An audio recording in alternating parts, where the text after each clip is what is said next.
I disappear. So it is 2:01. So I'd like to go ahead and get started because we have so many great things to hear from Jordan about today, Jordan McHarg, who is our speaker. So welcome and thank you for joining us today on our February 2026 HomeNE webinar series edition. I'm Lori Ferguson, as many of you know. I am a community consultant for the South Central Economic Development District. We office here in Holdridge, and Sked serves as the lead agent for our HomeNE Learning Network, which is a statewide learning network, as I just said, for people from all across Nebraska. We're going to change it up just a little bit today before we get started. Sherry, can you advance the slide for me, please?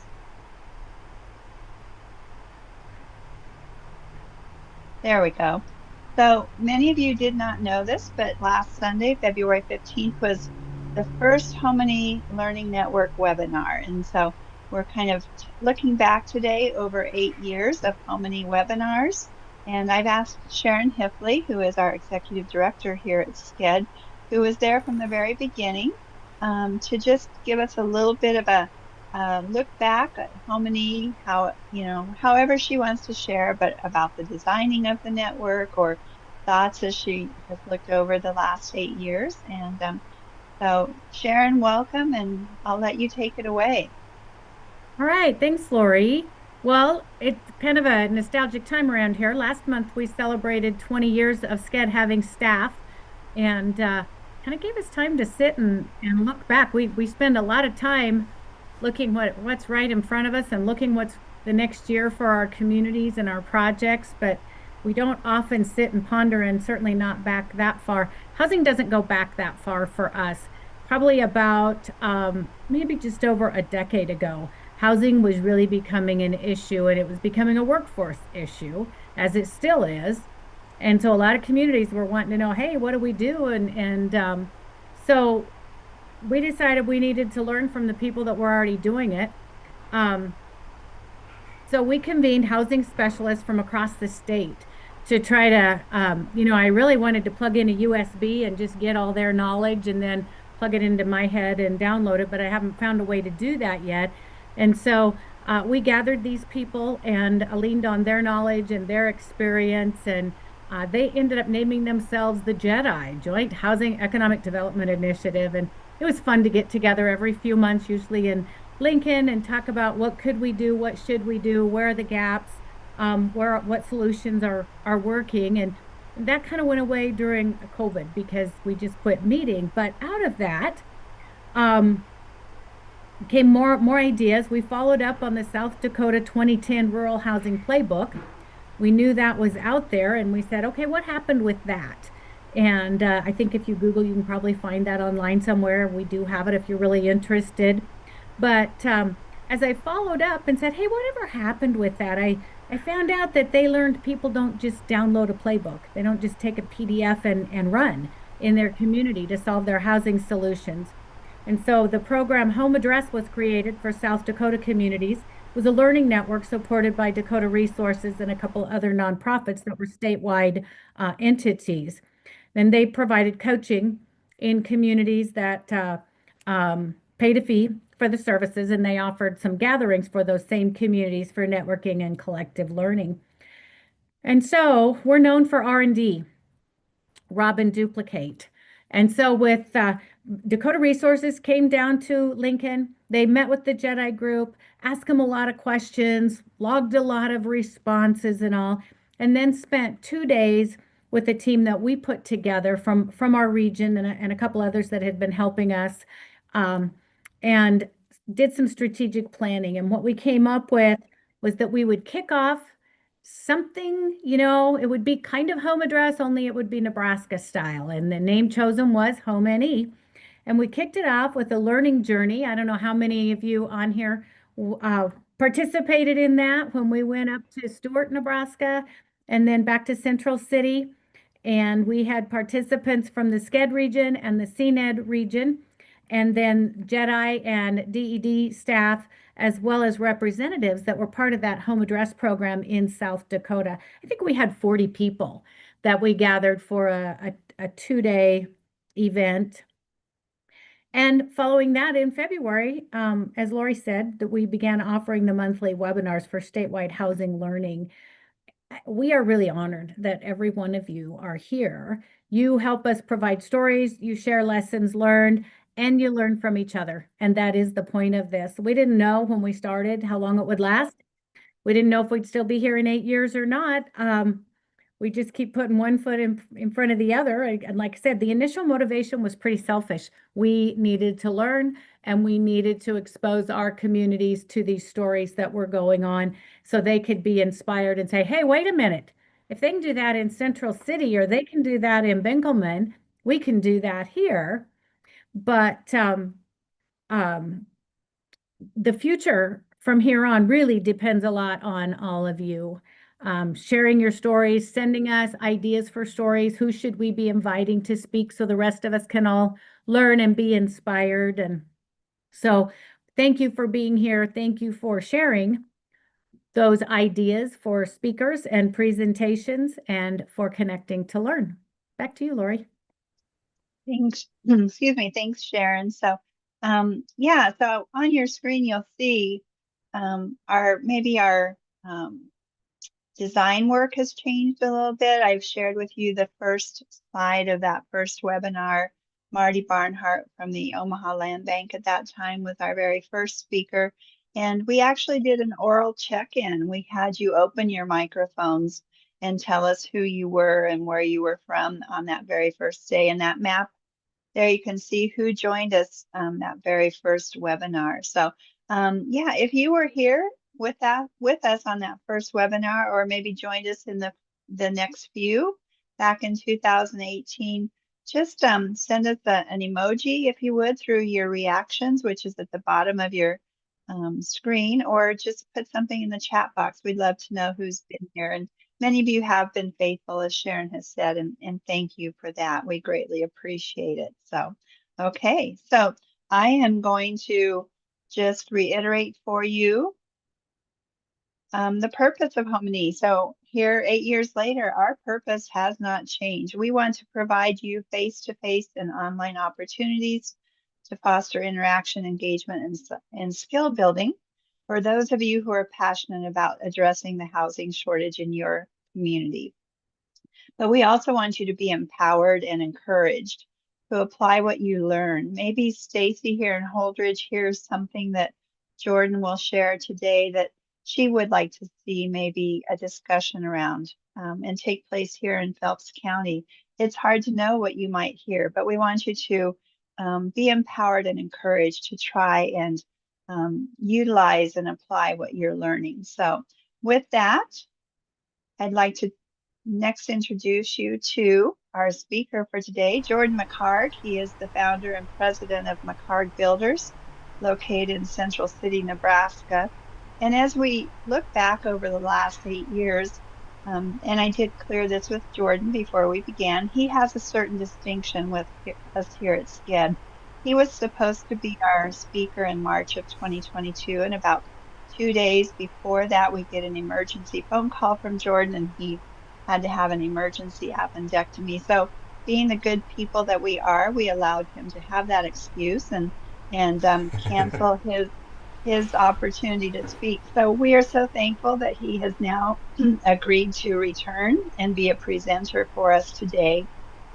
A lot of great things are happening in Central City, and Jordan is kind of at the center of a lot of it. So Jordan, I'm glad you didn't call and have another emergency situation and that you're here with us today. So I am going to say welcome to you and let you introduce yourself, and then we'll get going on your presentation, okay? All right, sounds good. So I'm Jordan McHarg. I'm the owner of McHarg Builders, as Lori has said. We're a small family-owned company in Central City. We essentially run all the day-to-day is run by me and my wife. So I run the construction stuff. My wife does all the HR, you would say, payroll and billing and all that business. My dad is also partners with me, and him are 50-50 partners, and he likes to say he's the silent partner and sounding board, so he contributes a lot on the sideline. We currently have 17 employees. We're running 6 construction crews, and we have one full-time office staff that manages a lot of stuff, which I'll get into later here. So with that, we can start with our first slide.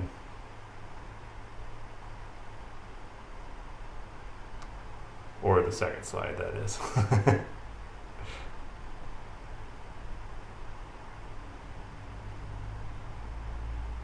So in 2015, I was I had gone to school to be a machinist, and I was working in a factory, managing a handful of guys, machining parts and fabricating stuff. And I got off at 3 o'clock every day, and I just needed something else to do.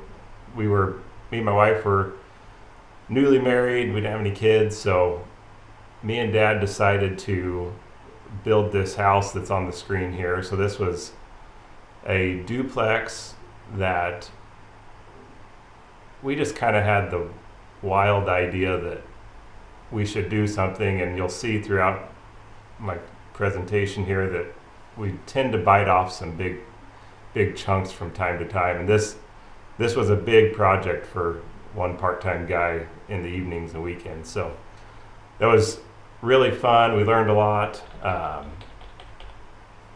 There was a few things there that were super important to I would say the success of starting a company from really nothing. Was the city had available lots on the Byers subdivision in Central City that were affordably priced and ready to build on. So that, obviously you can't build a house without land. So that played a big part, that we were able to get in there and do that. We learned a ton on this project. So we did everything here. We poured the basement ourselves. We framed it. We did all the plumbing. We just did everything we could, and we got a lot of experience across the board. We did have some subcontractors that, did the HVAC and electrical and the roofing and drywall. And we learned a lot of just how to deal with subcontractors in a good way, and not in a bad way. But that was, I would say, the biggest takeaway from that was, how do you communicate with these guys and keep the ball rolling at a steady pace? So that really started with clear expectations, good communication, and communication will come up more here. It's communicating on when you need them there and what they need to do and what information they need. So that's a big part of it. A clean site. We found that subcontractors love a clean site and will show up and do their work faster, and when you call them, if there's a clean site there.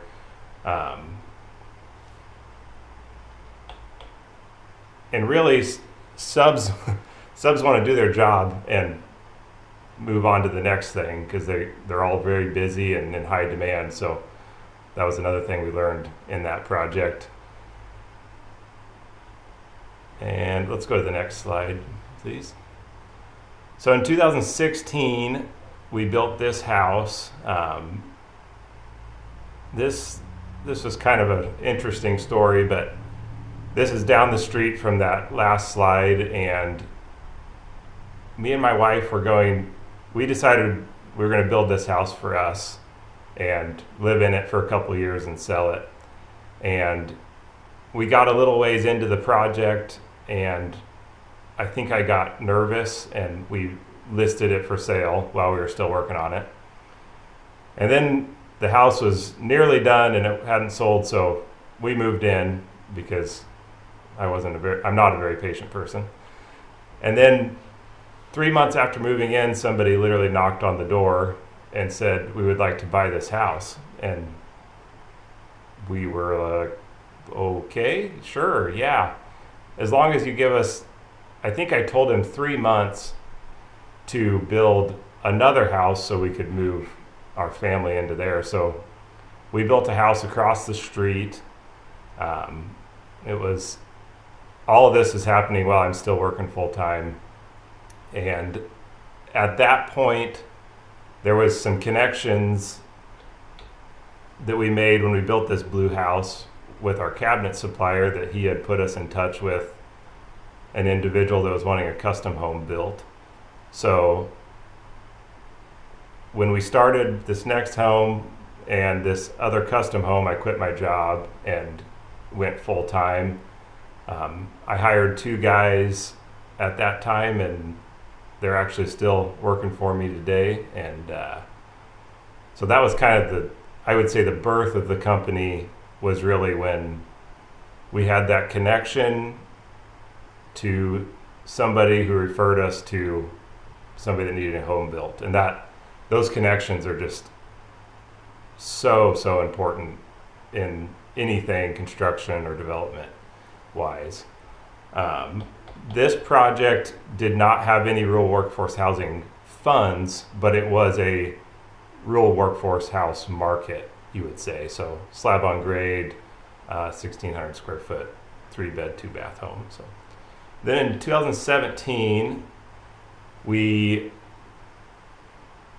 this piece of property in the bottom left corner came up for sale by a realtor, and it was in really poor shape. As you can see, it needed a lot of cleanup. So the picture above in the top left would be after the home, same vision, our viewpoint there. So we tore down a house, a couple buildings, a whole bunch of cleanup. And then we built these 3 homes.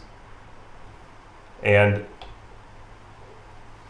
when we started this, we had no idea what we were doing, to be honest. We wanted to step out into building multiple homes at a time, and this property fit that well. We knew it wouldn't work well. By the time we paid for the lot, clean up, and then built the homes, it just the money wasn't there to do the project. So we had talked with Chris Anderson, our city administrator, about some TIF financing, and he did a wonderful job of walking us through how that works, what the rules are, and explained things. And ultimately we did that here, and that paid for the land and the cleanup and just getting the site ready to build on. The city did help us a lot there. They brought us like a water main service and got that put in for us, which Central City's been really great about, going the extra mile to make things happen and being willing to help where they can. Another thing on these homes that we found these plans was we needed something that was extremely efficient to build, but we wanted it to have a lot of curb appeal. And this home here is just, it's a pretty simple roof, but it's got a little character to the front. It's a 3-bed, 2-bath, 2-car garage, so it checks the boxes for lots of people. It's very narrow, so it fits on a lot of infill stuff. And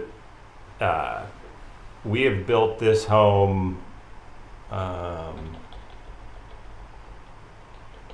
think 25 times now since then. So it's been a great home plan for us. It fits. We've done several in Hampton and other locations where you can just put it on a 50-foot lot in a existing neighborhood.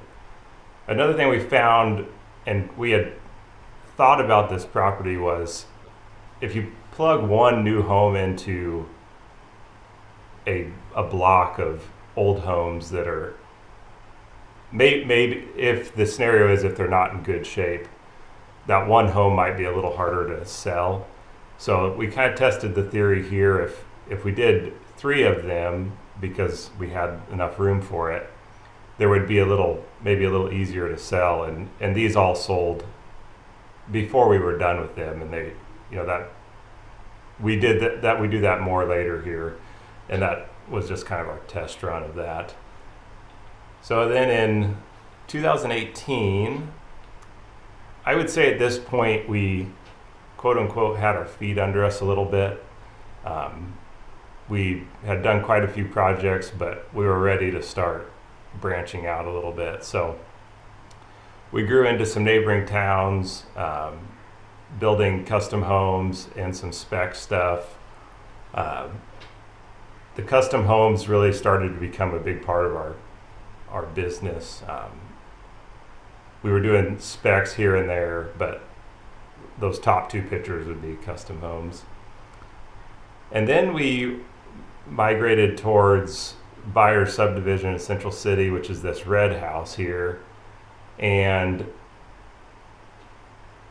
that was another kind of a trial run of a rural workforce housing kind of size. It's 1,400 square foot, 3-bed, 2-bath, finished basement.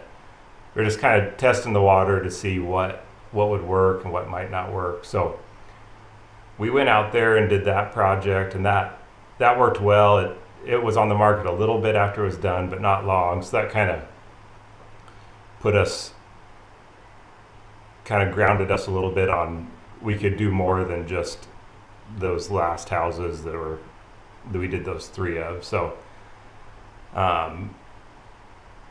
we also, at this point in our business, we're getting to the point where we knew the processes, and we needed to be moving faster.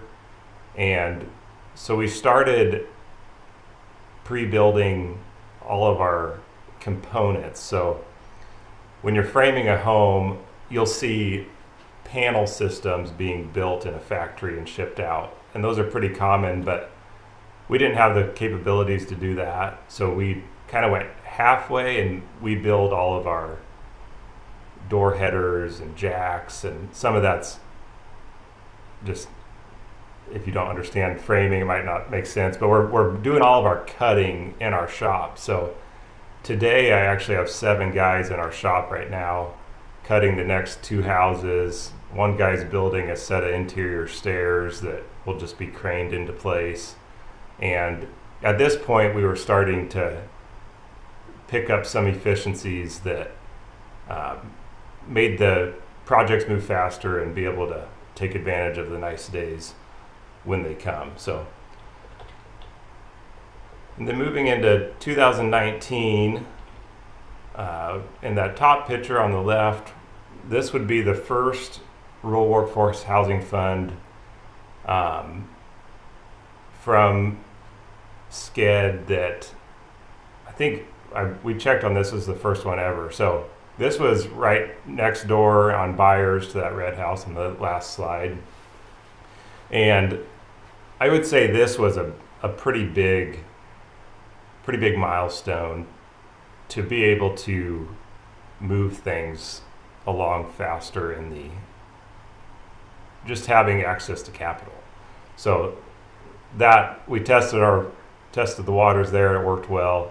And since then we've rolled over $5 million with SCED, and we've done 29 homes, and we've also done another 6 homes and 2 apartments with Merritt County Development Corp also. So this was kind of the start of that, and we utilize that a lot more. The others pictures there, so that would be a project that in the bottom left, this property came up for sale.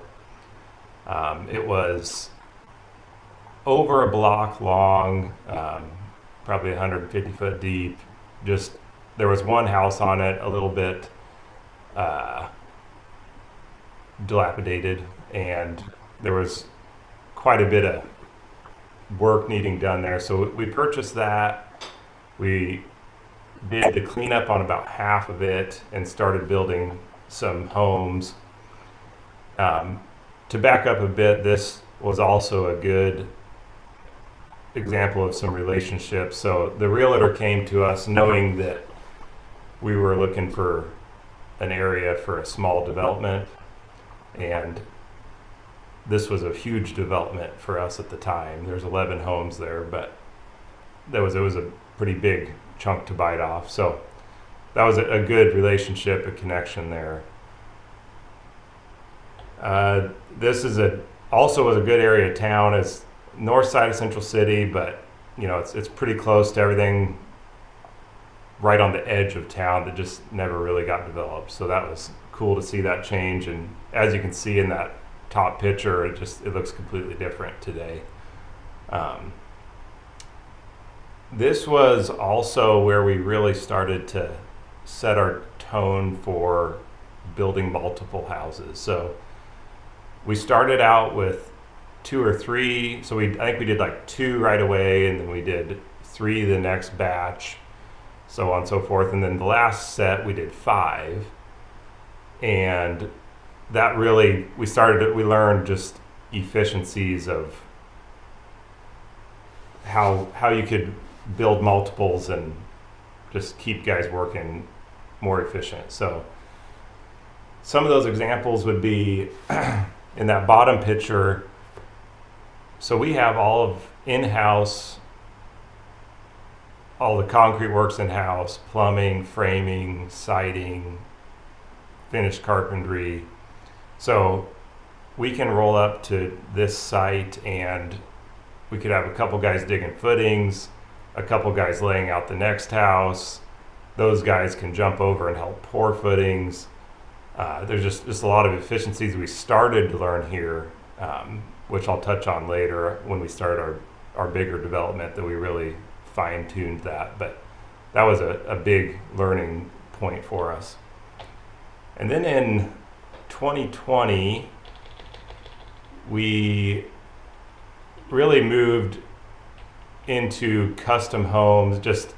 We'd been building custom homes all along, but from 2020 to 2023, really, there was a lot of custom homes. So this really fine-tuned our craft. I mean, custom homes is kind of where we started, but those at the time 10 guys working for us, you got a lot of experience in complex framing and siding details and a lot of these things that translate into building workforce housing and allow us to move quicker because of those skills. We also, for me, there was just a ton of learning here on client relationships and project management. I mean, to manage, like this picture, we were doing this house and probably 4 others at the same time, and it's just a lot of details and what color are the faucets and what style and all this kind of stuff, the nuances of running projects. So that was a great learning curve for me there. We also, during this custom home period, I would say we started to take on some more trades. So we added like full-time guys siding that are just, they work for us, and we've trained them up to do those tasks. That was really the biggest one from this era, was we added a siding crew. So we also found that in rural Nebraska, you kind of need to be able to do a little bit of everything. If you can't find that trade that, if you can't find a siding contractor, I mean, you got to be able to do it. It can't stop the project. So there is definitely some benefits there to having all those people in house, and we can have them go where we need them when we need them. So, and then in 2021 and 2022, so this would be a project on the east side of Central City that we had a piece of ground we had our eye on that we thought we could maybe do like 2 acres. We could build 4 or 5 houses along an existing street. And then we thought about more. Well, maybe we could do 5 and put a short street in there. And then ultimately, this first phase was 13 acres and 27 lots. And it was a huge undertaking. We learned in that it takes a lot of patience and time to lay out and develop and go through all the city approvals and stuff like that to do a project like this. But we really found that we enjoyed it, and it was just really fun to see it go from nothing to something. So we, on this, like, the city of Central City's buy-in was crucial. So having Chris Anderson, our city administrator, and the city council, and all those people really want to see a project like this go is just so important. And we really saw that on this project. Chris did a great job of guiding us through the TIF again and explaining, just it's a lot bigger project, so how that all works and functions. Ultimately, we did TIF on the project, and that helped lower the infrastructure costs. So the sewer and water and streets and the land. We actually did all this in-house. So we did all the sewer and water. That's me running the excavator there. We paved all the streets by hand with our guys. It was quite an undertaking, and I really enjoy it. And some people say I'm crazy for that, but it was fun. Currently, my in-laws live out there, and when we go walk down the street on a holiday, it's really cool to see something that was this bare piece of dirt with kids running around and families, and it's really neat to see it grow. So the next part of this was, so we had the land, we had the streets there, but we needed something to build on it. So we started, when we were developing it, we were working on house floor plans. So we found, I think I have 6 plans with rights and lefts and 2 and 3 car garage options. So we have, 12 plus plan options. And we wanted homes that were attractive, a lot of curb appeal, but they needed to be very efficient to build. So we spent quite a bit of time working on plans and finding things that, just flow well inside, look good outside. So that was a big part of this project. We also learned a lot on this about efficiency. I talk about efficiency a lot, and my guys that work for me say that I'm crazy about efficiency, but we learned so much on this, doing 27 houses of kind of the same style, which is slab on grade. So a normal process of building a home like this would be, you would have somebody come in and grade the lot flat. Then you would have another subcontractor come in and dig the footings and pour the footings and set the forms for the floor. And then you'd have another all these people are stopping in between. And then a plumber would come in and plumb it. He would leave. Then the concrete guys would come back and pour the house floor. Then he leaves. A lot of times he'll come back and pour the garage floor. And then a lot of times the plumber then will come back and hook up the sewer and water connections. So we knew that we were wanting to be more efficient, and we have all those people in our crew. So when we started out here, we were doing 3 at a time, and we were laying them out, digging the footings and pouring the footings in a day. And then the next morning, me and one of the plumbers would show up, and we would be plumbing the floor while the guys are forming the perimeter. As soon as we're out of the floor, by noon generally, we start running all the sewer and water services to the actual street connections. The concrete crews backfilling and prepping the grade. So we can show up to a site that's ready and within 3 days typically have 3 foundations ready for framers to start on. When that typically, in our experience in the past, without having those people around in your crew or good connections, that's a 2 to 3 week project timeline, just with delays and waiting on people. So that was the biggest thing that we learned on this first phase was just how to be efficient and move the project along and still have a really high quality product, because it's just having the people in the right place at the right time.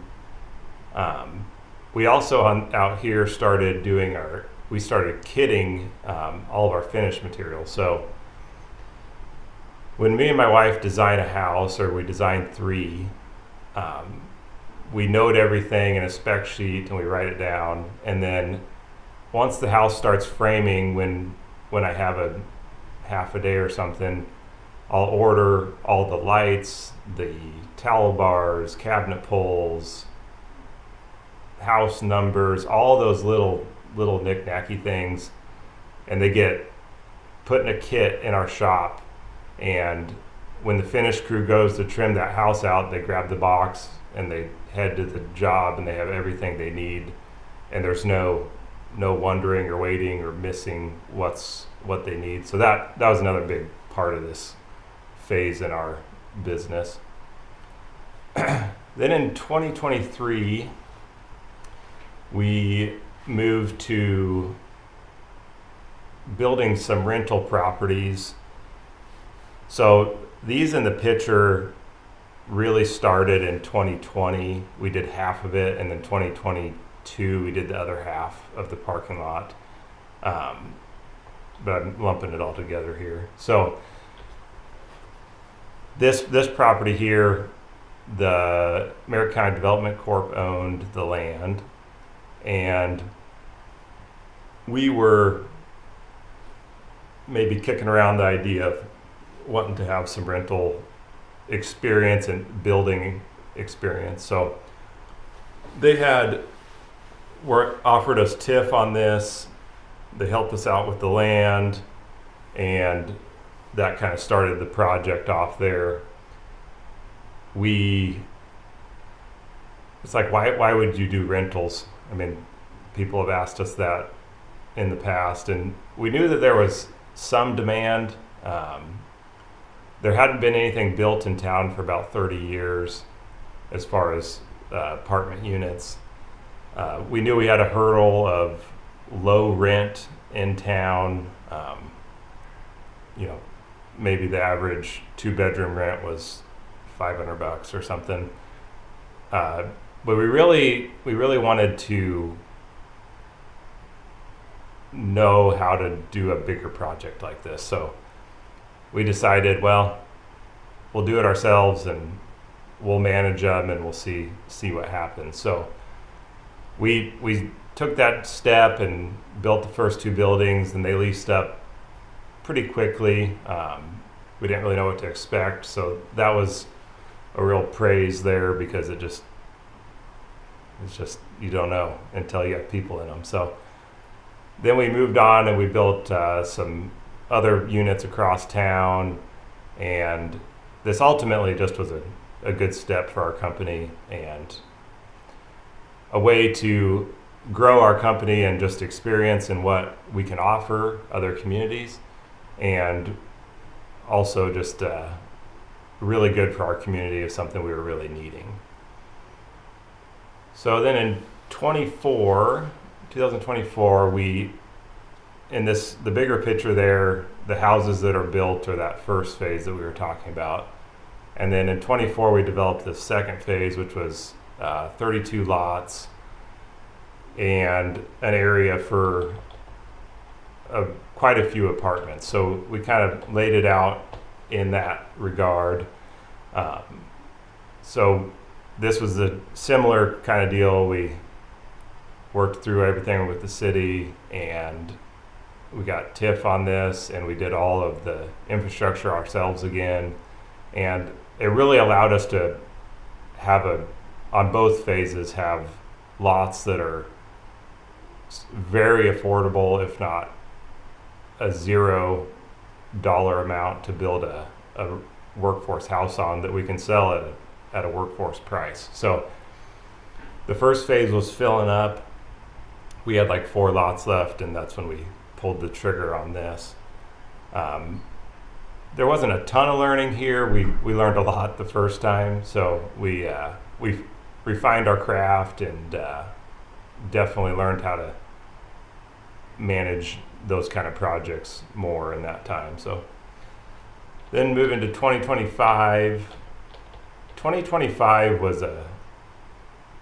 it seemed like a big year for the city of Central City as far as housing goes. So we did 23 real workforce housing houses and sold those. We did 2 sets of apartments, and we started to offer in 25 we offered a 2-story plan on a slab that allowed us to have a bigger footprint, so like a 2,500 square foot 4-bedroom home, and still be in that 325 area for sale price. And we're also building our 1600s, and those first 3 little houses that are 1,400 square feet, we're building those as well. So we had a good mixture of things on the market. So that seemed to be a big part of it. We just had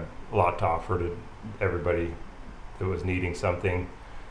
Custom homes are still a big part of our business, like that red house there we built in 25, and several others, but it's still a big chunk of our business.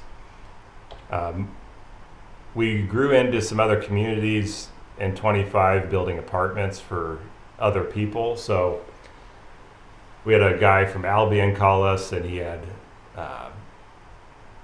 connection somehow and saw our units and wanted to build one in Albion. So we went up there and did that, and we're actually building him another one right now.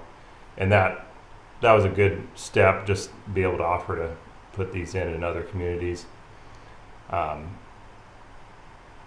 We increased our production a lot in 25 with doing that many homes. That really come down to our crews got more specialized. So, the framing guys they're framing every day instead of jumping back and forth typically, and so on and so forth. So that helped us move faster there.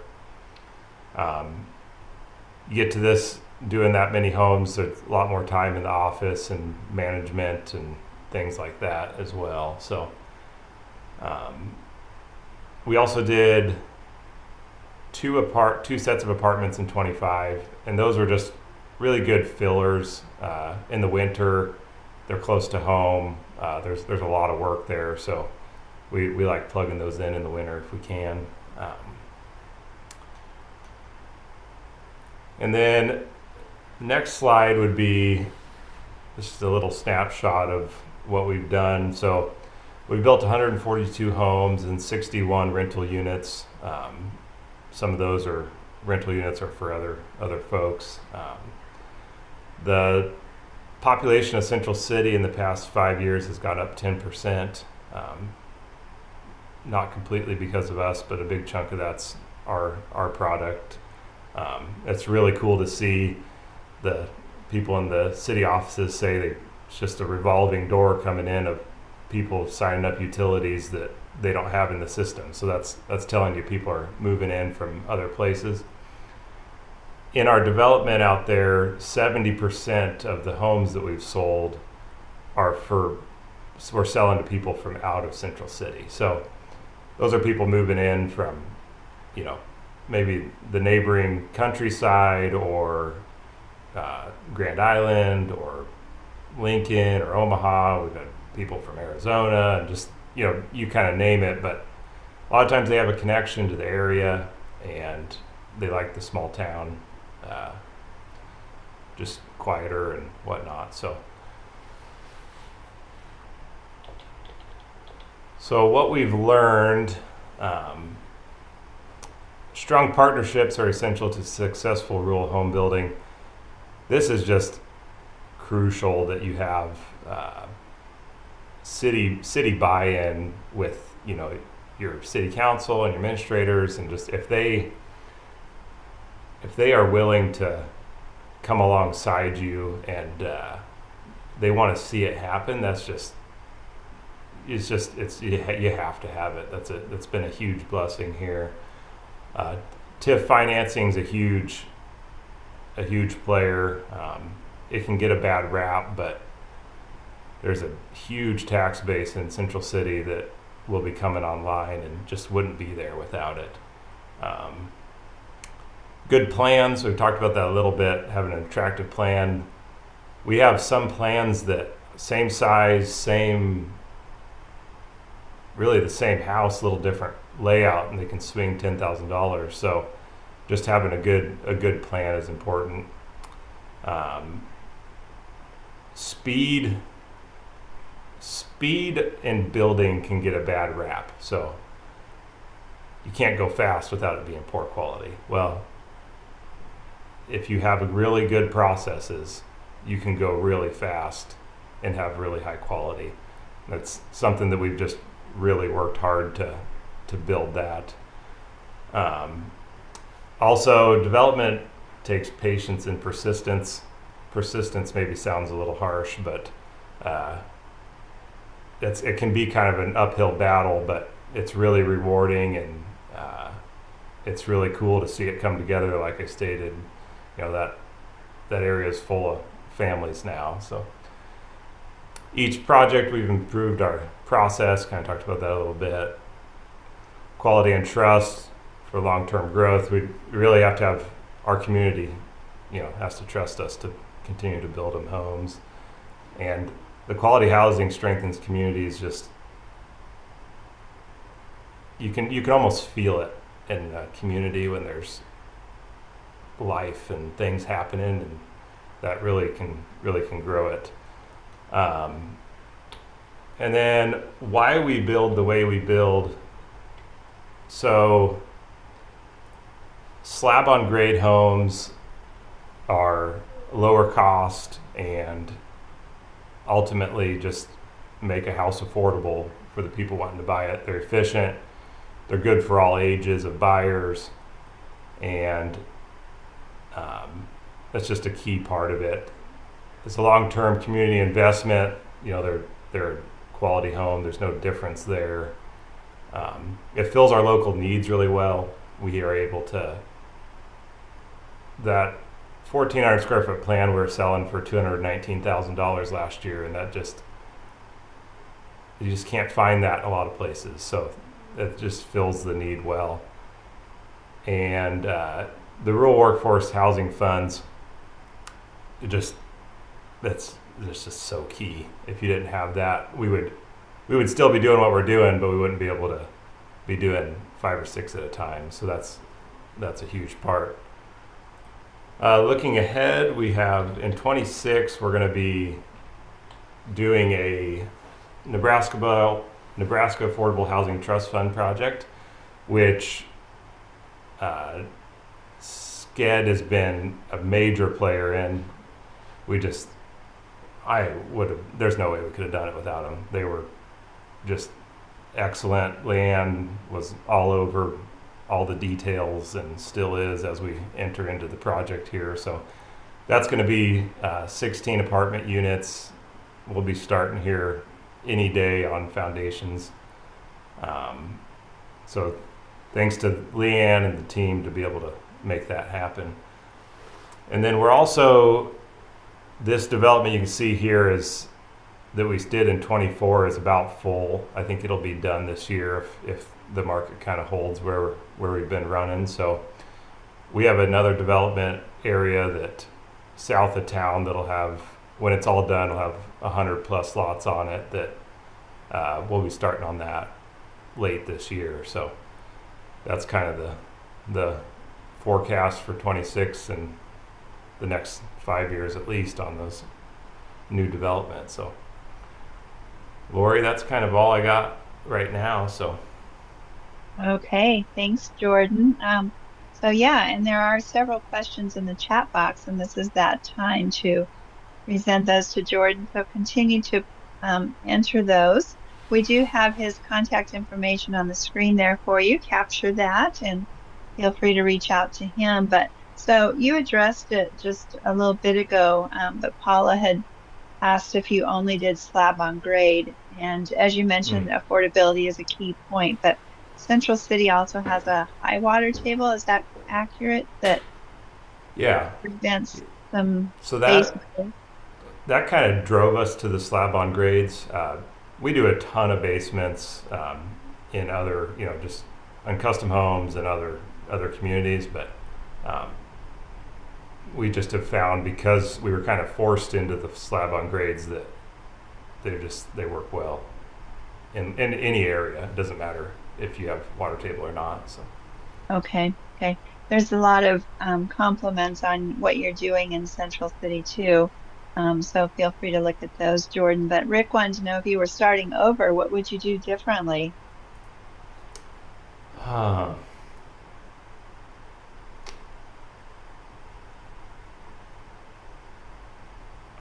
I would probably I would train. So I love working on site. Like, I hate being in the office. I I want to be out there digging holes and pouring concrete. And that really allowed me not to train uh, foremen, guys to take over when I'm not there. So in the past 5 years, I've done a lot of that. And I think if I were to do it over again, I probably would start training those guys. They were great helpers and really good at their trade, but just leadership skills and managing people and whatnot like that. Okay. Um, Somebody wants to also know how far you might go to build a subdivision. That's from Joni. It appears she's out in the western part of the state. So Yeah. yeah, Right now, we've kind of we've drawn a circle around Central City of an hour and 15 minutes. That's kind of our radius currently. We'd love to grow larger, but we're kind of going to grow at a steady rate, not too fast. So okay. Okay.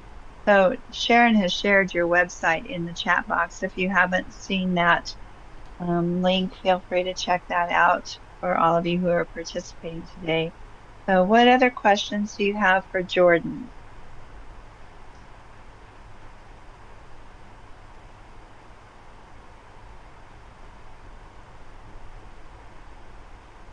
I think for me, once we were in Central City and you were in the process of building a warehouse um, mm, to store materials and goods, and that really impressed upon me your desire to make this work in your hometown.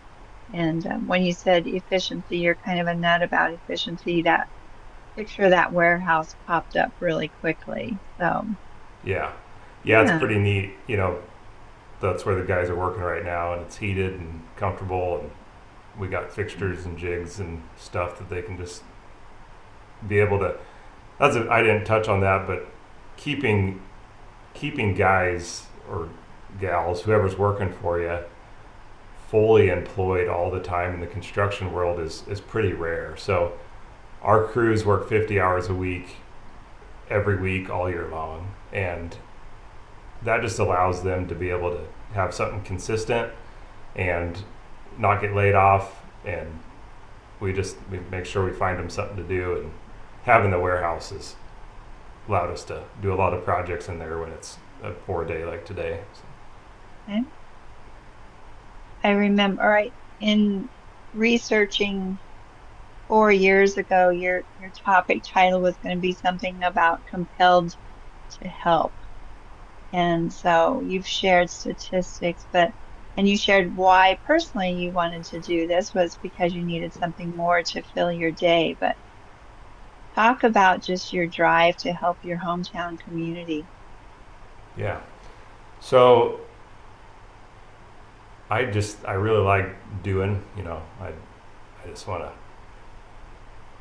I was constantly busy and, you could, I would say that some of that could come from dad, you know, being the, when I was, I started this when I was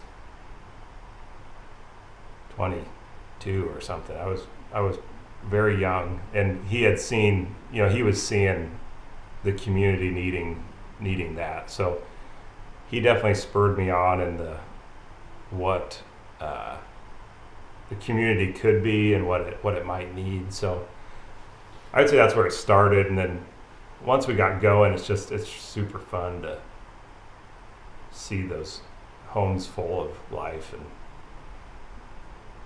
neighborhoods growing and whatnot. So Yeah, a good feeling. And as you mentioned, over 10% growth in Central City as evidence of the work that is going on in the community. So, hmm any other questions for Jordan?